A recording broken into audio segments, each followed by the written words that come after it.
The Equitable Life Assurance Society presents This is Your FBI.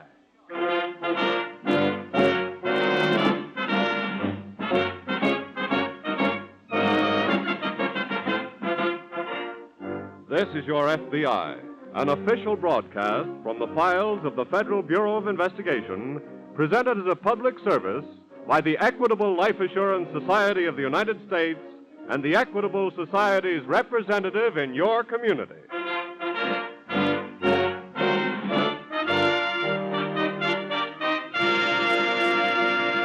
Tonight's important and exciting case will open in just a moment. First, a brief word on what's ahead for our returning soldiers, sailors, and Marines. 80 years ago, in the year 1866, America's number one problem was the same as we face today: jobs for ex-servicemen.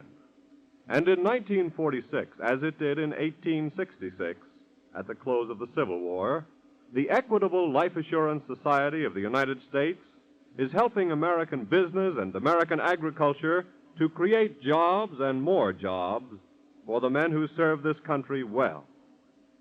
Funds of the Equitable Society are invested in thousands of farms and ranches, as well as in hundreds of the great basic industries on which our national prosperity depends. That is how Equitable Society dollars help provide opportunities for veterans in search of employment. That is why we say that by serving its members, the Equitable Society serves America.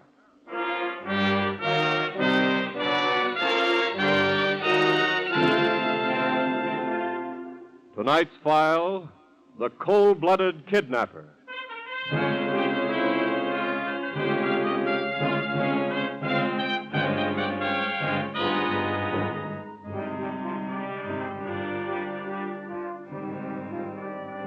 After nearly a decade of comparative freedom from his scourge, the kidnapper has gone to work again. The combination that defeated him before has gone to work again, too. The combination of your FBI working in cooperation with local law enforcement agencies. Tonight's case is the story of a kidnapping which did not make nationwide headlines. The victim was an average person. The family was a family of modest means, and the ransom demand was small. But in the eyes of the law, all persons are of equal rank, and a crime against any member of society is a crime against the whole of society.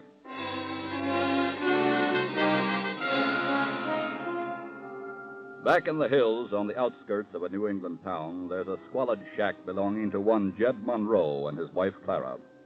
On a porch of this hovel, Jed is stretched out in the warm sunshine, sleeping. Jed? You, Jed! Jed, wake up. Huh? Wake up, I said. What is it, Clara? Time to eat? Huh? Nope. Oh, then leave me be. Just a minute. I want to talk to you. Now what? I'm getting sick to death about what's going on around here. 365 days a year. You eat, you sleep, then you get up and eat again. Well, don't go starting that again. I tell you, I'm sick to death of it. Oh, Clara, quit conniving. When are you going to get to work? I already told you. I don't like work. Well, we need to eat and we need clothes. Working is the only way to get them things. And what makes you think that? You've got some other way. Maybe I have. Like what, for instance? Clara, a man don't make no real money working with his hands. He gets it out of up here, his head, thinking. That lets you out then. Now leave me talk. All the time that you've been yapping and nagging at me around here, I've been thinking real hard. And I got a way to make me some big money. More than you ever seen in your whole life. Now you just listen to me. Now here's what I'm aiming to do.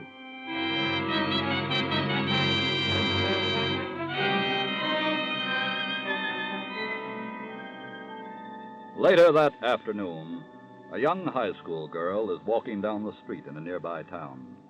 She nears a corner. A battered old car pulls up close to her and stops. I beg pardon, miss. Yes? Could I speak to you for a minute? Well, What do you want? Now, I wonder if you could help me. How?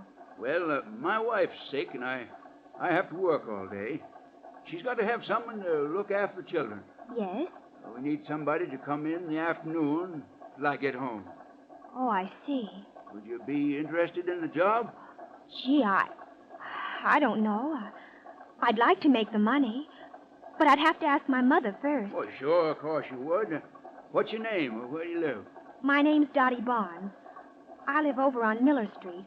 Why don't you just hop in the car and we'll drive around and see your mother right now. Well, all right. Now, just get right up here in the front seat with me. Thank you.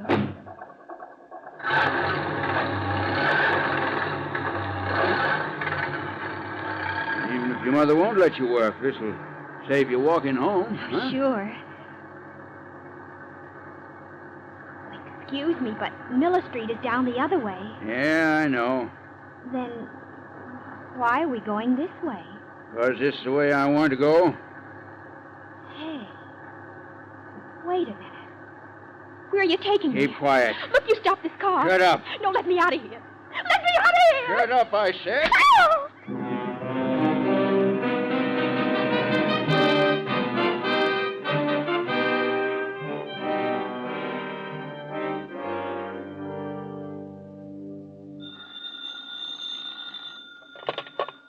Special Agent Briggs speaking. It's police headquarters, Mr. Briggs.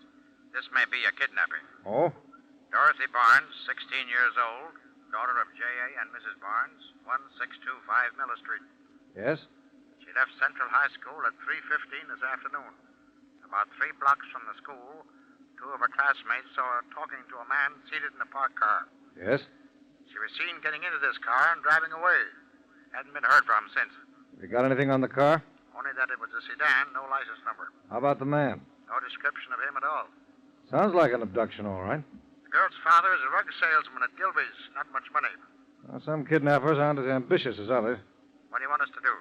Well, if this is a kidnapping, officer, we must be careful to do nothing that would endanger the life of the victim. Our first consideration is the victim's safe return. Yes, sir. Alert your force. Furnish them with the girl's description. We'll be in touch with you later. Right. Wade, Yeah, George. I just got a report from police headquarters of possible kidnapping. What's the story? A girl named Barnes, 1625 Miller Street. She's been missing since 3:15 this afternoon. I see. I think we should set up an observation post and arrange to be near the family at all times.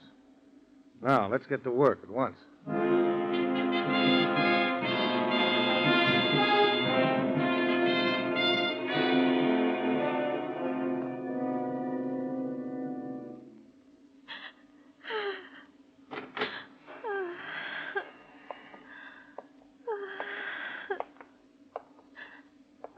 How are you feeling, miss? I said, how are you feeling? Where am I? This is my home. Oh, it's you. Now, just take it easy. Cut out that crying. Why did you bring me here? Why? Well, it's a business deal, that's all. What do you mean? You stay here until your pop buys your way out. This is a kidnapping. I guess maybe you'd call it that. Oh. Pop pays off, no harm's going to come to you at all. Oh, my head. It hurts so. Huh? There's some cold water in the bucket here. Just fix a rag for you. Oh, no. See now? Go away. Just leave me alone. Now, don't be afraid of me. No, please go away. Please. What? You get away from her. Clara, you get out of here. I said let her alone. What are you doing with that gun? Just seeing that you get out of this room and get yourself into town. I didn't want to get mixed up in this, but there's some money due on this kid. Now that I'm in it, I want my share. Get started, I tell you. Ugly old fool. Don't get no wrong ideas, miss. It ain't that I'm sticking up for you. 'Cause that's what I think of you.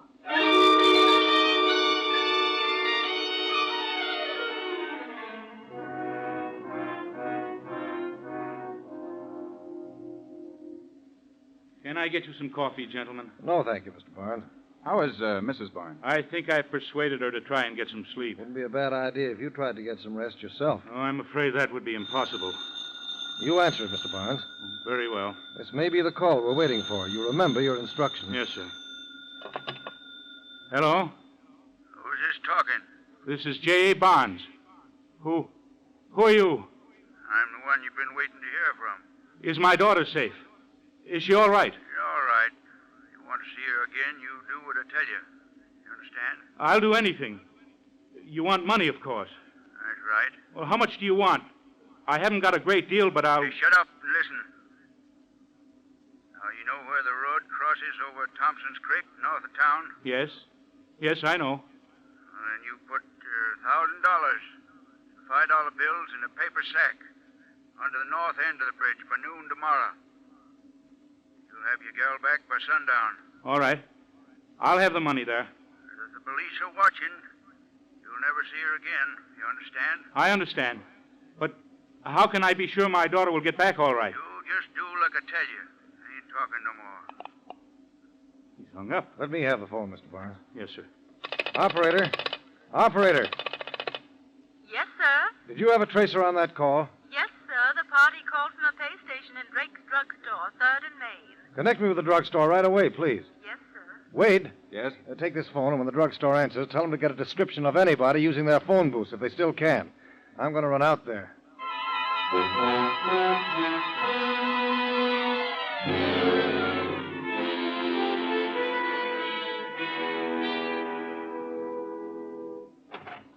Hello, Wade. Oh, hello, George. Any luck? I've got a pretty fair description of the man. Oh, good. He's about 6 feet tall, middle-aged, rough clothes, and unshaven. Looked like somebody out of the hill country around here. Anything else? The man out in front of the store remembered seeing him drive off in an old black Ford sedan, but didn't notice any more details. What do we do now, George?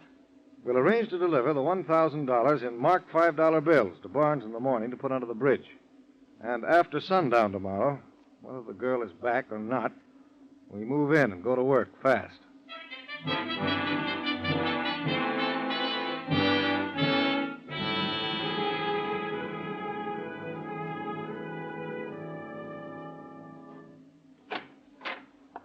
Jed? Yeah, Well, how'd you make out? I made out all right. How are you feeling, girl? Never mind how she's feeling. How much did you get? I got $1,000 right here in this paper sack. Let me see the money. Never mind, I got it. Then you'll let me go now, won't you? What'd you tell him you'd do about her? You will let me go now, won't you? Won't you? Well, what'd you tell him, Jed? I told him she'd back by sundown. Well, then we better blindfold her and get started. And let her out somewhere. What do you mean, we'd better? 'Cause I'm going with you. That's why. You ain't going nowhere, Clara. What do you mean? I'm changing my mind about taking her back. Oh, no. You No! ain't going to vex me no more, Clara. What are you saying? I'm saying I'm through listening to that tongue of yours and looking at that ugly face. Jed, what you got there? I'm getting you out of my sight for good. Jed!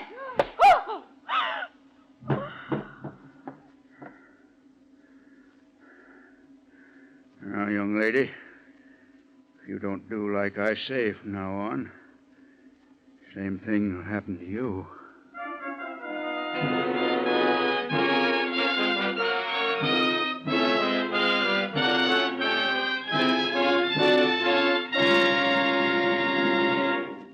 At the conclusion of tonight's file, which we will reopen in just a moment, you will hear an important message to parents prepared by Director J. Edgar Hoover of the Federal Bureau of Investigation.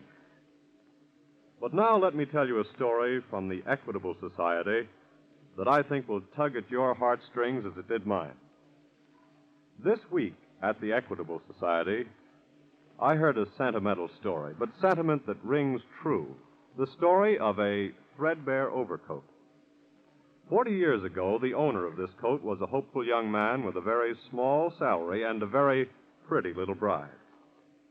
Well, one winter morning, this young wife surprised her husband by handing him a little roll of dollar bills that she'd saved from her household money. This is for a new overcoat, she told him. That old one is getting too shabby for a rising young man like you to be seen in. But that night when he came home, he was still wearing the old, threadbare coat. And from one of the frayed pockets, he took out a receipt for a life insurance policy with the Equitable Life Assurance Society of the United States. He'd used his overcoat money as a first payment. And he told his wife that it meant more to his self-respect to know that she would have the security of life insurance than buying the finest overcoat in the world.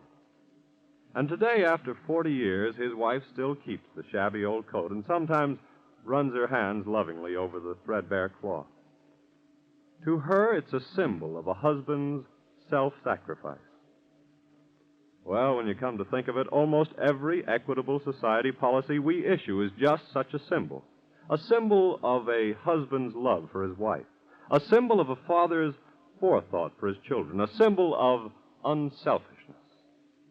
And that's one of many reasons why we of the Equitable Life Assurance Society of the United States are happy in our work. Happy and proud to say that this week and every week for 86 years, the Equitable Society has been building security for you, your home, and your country. And now, back to the file on the cold-blooded kidnapper.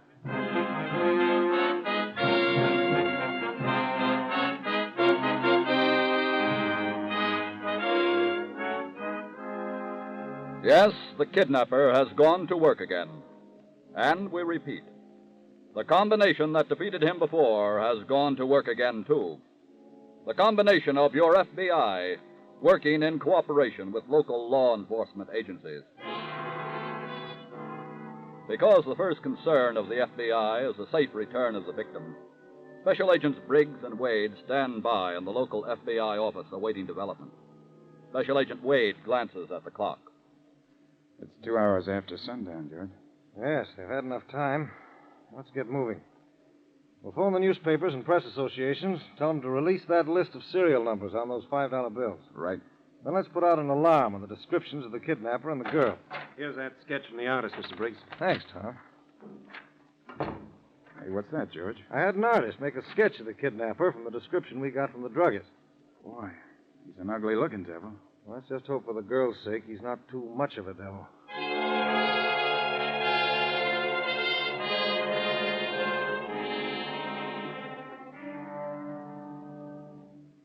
Say you're from the FBI? Yes, sir. We thought since you run the general store up here, you might be pretty well acquainted with most everybody in the hills. Well, if they live in the hills, I know 'em. Now, this is just a rough sketch, but do you know anybody it looks like? Let me see now. He's about 6 feet tall, middle-aged. Drives an old black Ford sedan. It can't be nobody else. But this is a heap better looking than him. Who? Old Jed Monroe. Jed Monroe? Yep. As mean a cuss as ever was born to. Whereabouts does he live? Oh, he's got a little shack, him and his woman Clara, about 3 miles from here. Can you tell us how to get there? Sure. You just keep right on up this road a piece, take a second left-hand turn, then after a spell, you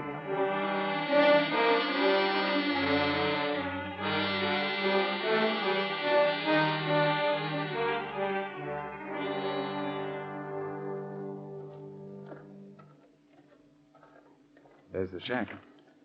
Yeah. No sign of a lamp. Don't flash your light. Let's make it up to the door. Come on.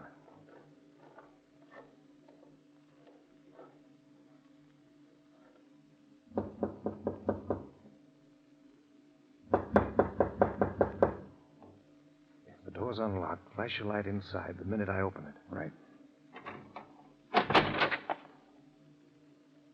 Well, doesn't seem to be anybody in there. Let's go in. Okay. Wait a minute, George. Huh? Look, here on this table. What is it? School books. Here's a name in one of them. Dottie Barnes. Well, this must be the right place. I'm afraid we've arrived a little too late. Looks like they've cleared out. Yeah. I guess we ought to... Hey, George. What?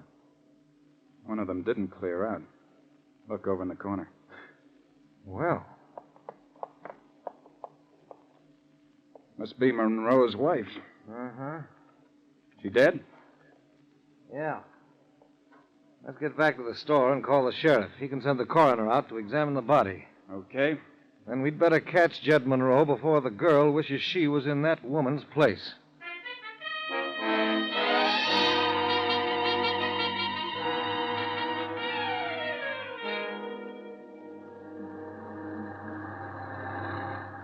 You must be worn out. Riding all night this way, girl? Well, we're going to stop pretty soon, then you can rest up. Well, why don't you say something? I want to go home. Oh, now look here. I ain't meaning you no harm. You'll get home. When? As soon as me and your pop do a little more business. But he's already paid you. Well, that was just the down payment. I'm sure he's given you all he could afford. It ain't enough. See, the way I figure it, you're kind of like my meal ticket. Just like money in the bank. Anytime I need some, I just send word to your pop. Then I'll never get home. Oh, now you'll get home. Now, cut out that moping and listen to me. Now, we're going to stop at that filling station up the road. Gas up. If you do decide to start talking, don't say the wrong thing while we're there. Or I'll be doing the same thing to you I done to my old woman. You understand?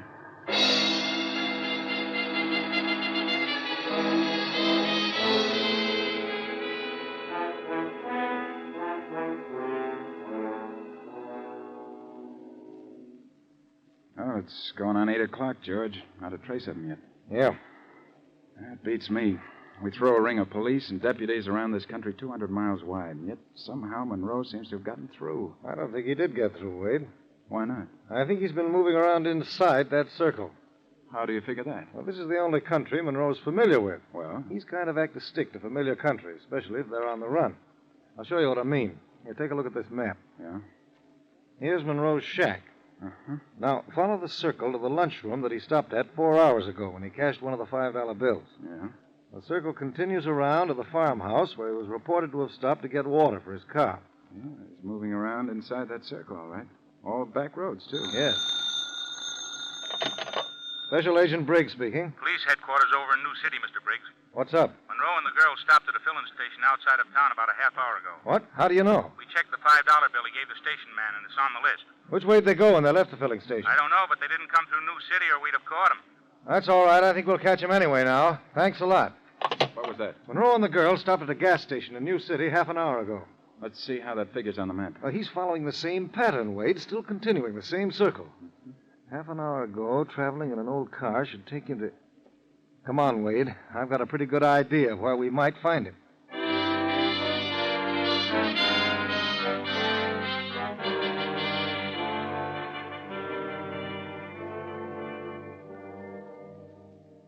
Will you quit that sniffling now?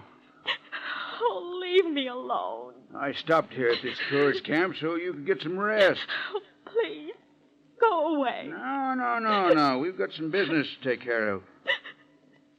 What do you mean? Well, it's time your pop was hearing from us again. This time, it's going to be direct from you. How? I want you should write him a letter. Oh, no. Now, look, you want to get home, don't you? You won't let me go home. You just want to get more money from my father. You're writing that letter. I said no. Now, you listen here. I don't want to do nothing mean to you, you understand? But you'd better be remembering what happened to my wife, Clara.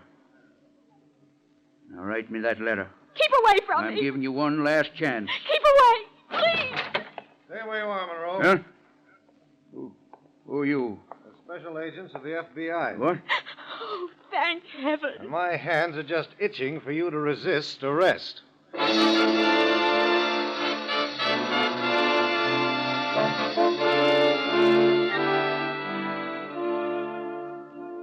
Young Dorothy Barnes was returned unharmed to her parents' home.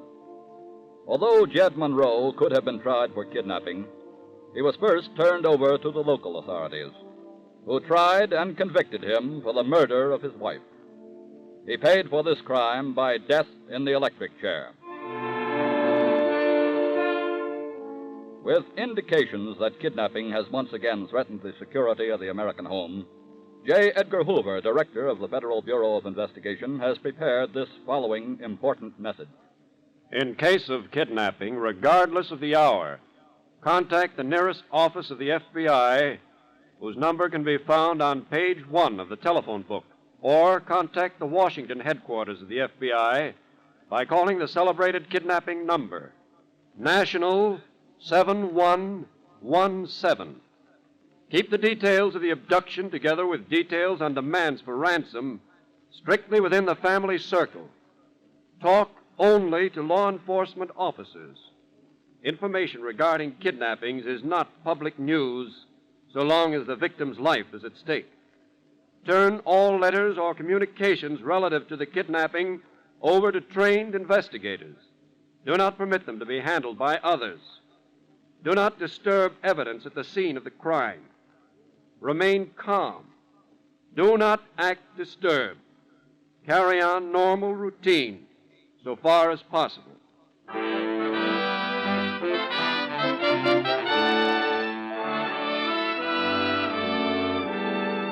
Mr. Hoover is asking for the cooperation of you, the citizen. You were a vital part of that army which, over a decade ago, smashed the hordes of kidnappers who preyed on you and members of your families. With your help, they shall be smashed again.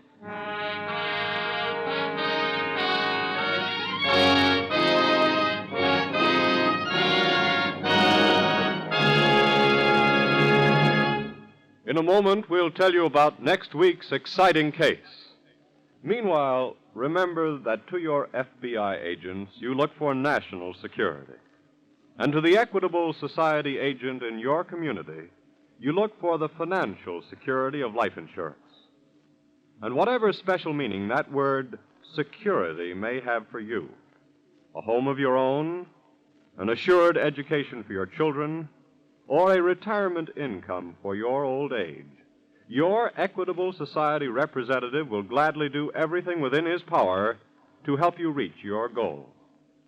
Like your FBI, the Equitable Society representative is dedicated to the security through life insurance of you, your home, and your country.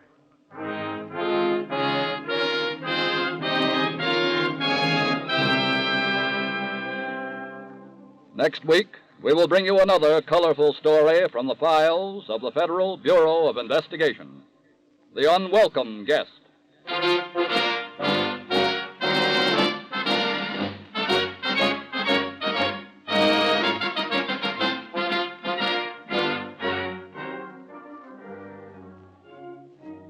The incidents used in tonight's Equitable Life Assurance Society's broadcast are taken from the files of the Federal Bureau of Investigation. The role of J. Edgar Hoover was impersonated, but all other names used are fictitious, and any similarity thereof to the names of persons living or dead is accidental. Tonight, the music was under the direction of Frederick Steiner, the author was Frank Ferries, and your narrator was Dean Carlton. This is Your FBI is a Jerry Devine production. Now, this is Carl Frank, speaking for the Equitable Life Assurance Society of the United States and the Equitable Society's representative in your community, and inviting you to tune in again next week at this same time for This is Your FBI.